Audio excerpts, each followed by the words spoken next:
Roger Stone going to prison for over 3 years is, in my opinion, which I guess I share with you freely because this is an opinion and analysis show, is really a travesty.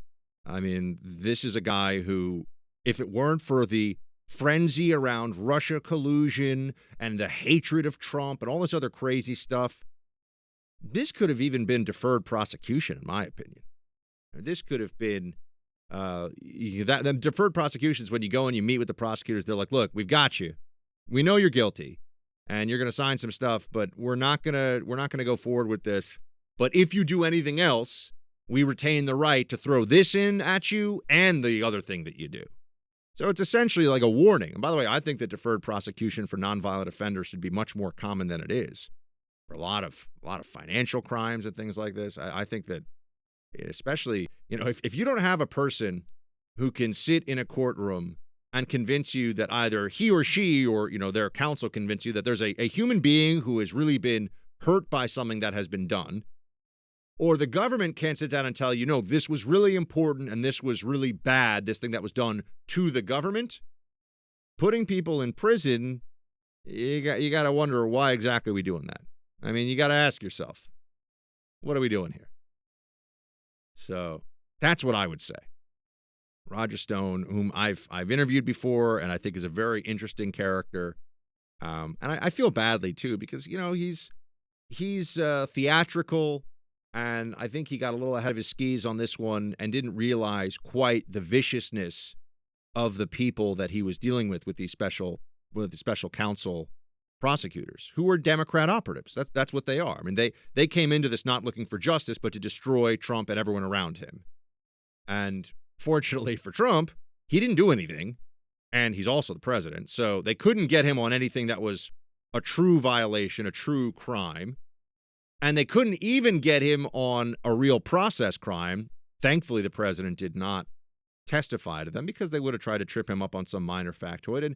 And we know this. There's no sense of balance. There's no sense of justice between the left and the right anymore on these issues. If you're a Republican and you lie, you go to prison. It's terrible. It's super important, and we should all condemn the person. If you're a Democrat and you lie, was it really a lie? Does it really matter? Do we really need to hear more about this? I think we should just move on. Like MoveOn.org, an organization started to get us to just move on past Bill Clinton lying under oath and being impeached and the whole thing. So, that's they play the move on game.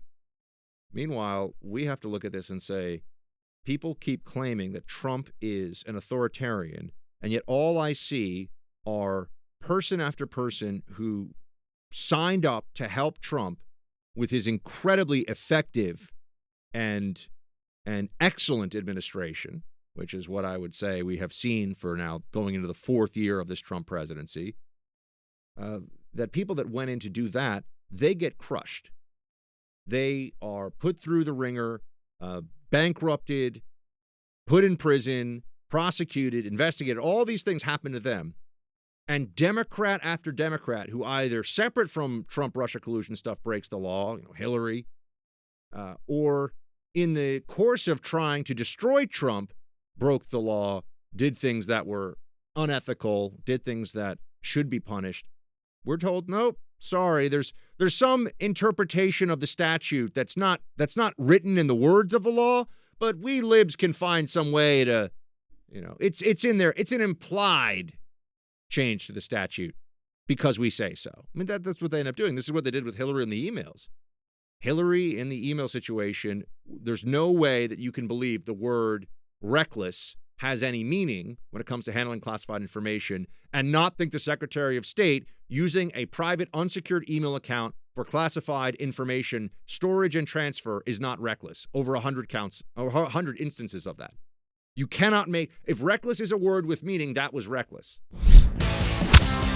Hey, Team Buck, thank you so much for watching The First on YouTube. If you like this video, please click that little thumbs up button so then it will log as liked. And also, if you want to see more great content from The First, please click subscribe.